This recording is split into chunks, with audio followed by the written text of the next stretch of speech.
Welcome, everyone. Today, we're diving into why learning can't just stop after school or college. In an era where technology advances almost daily, why is lifelong learning becoming a necessity rather than a luxury?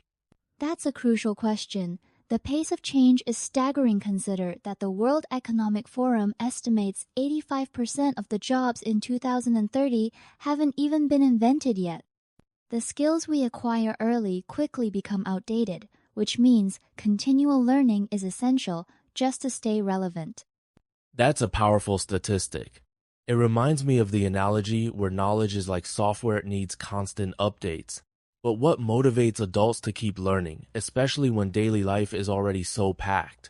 Motivation often comes from necessity or curiosity. When people see opportunities slipping away, or when they want to solve new problems, it sparks the drive to learn.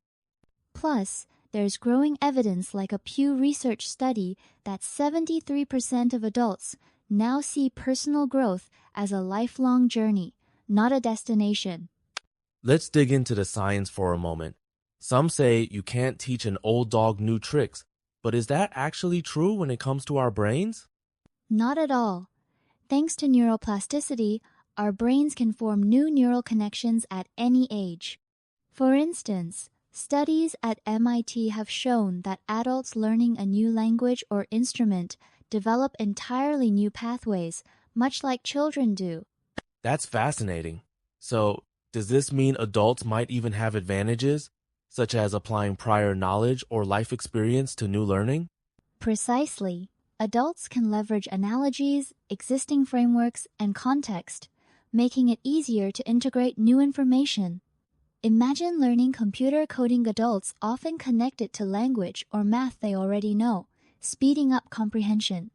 Transitioning to a more practical angle, what are the biggest obstacles people face when trying to keep learning throughout their lives?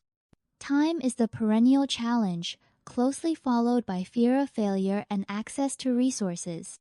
Many adults worry that they're too busy or that they'll embarrass themselves by not picking things up quickly. That resonates with a lot of listeners, I'm sure. Are there proven strategies or habits that make lifelong learning more manageable, even for those with packed schedules? Absolutely.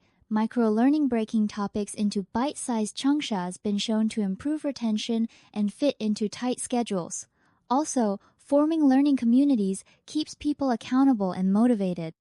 For example, Duolingo leverages short daily lessons and social sharing, which boosts completion rates by over 60% compared to solo study. Building on those strategies, technology seems to be reshaping how we learn. How have online platforms changed the landscape for lifelong learners? Tech has democratized access. Platforms like Coursera and Khan Academy allow anyone, anywhere to learn from top instructors. AI-driven personalization tailors lessons to each learner's pace. Think of how Netflix recommends shows, but for educational content. That's a great analogy.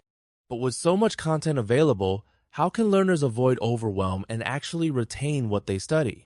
Curation is key. Many platforms now use algorithms to suggest resources based on your goals and performance.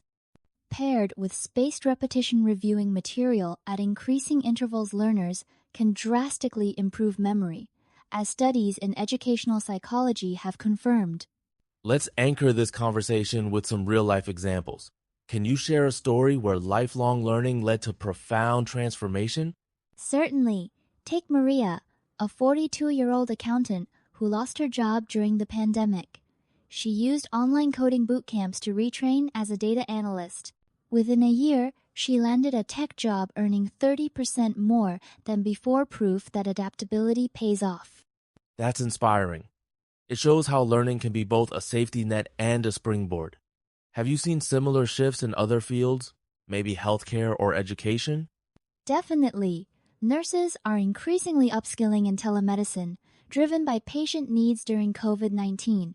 Schools now train teachers in digital pedagogy.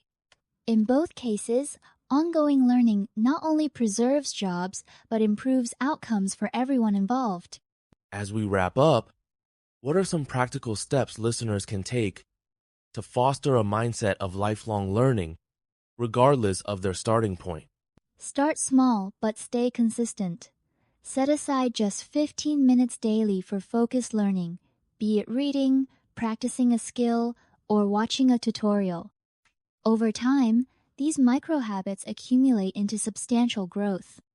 That's actionable advice. For those who still doubt their ability to change, how can they overcome that initial resistance? Remind yourself that learning isn't about perfection, but progress. Celebrate small wins. And remember, as research shows, the more you learn, the more adaptable your brain becomes. It's a virtuous cycle that anyone can join.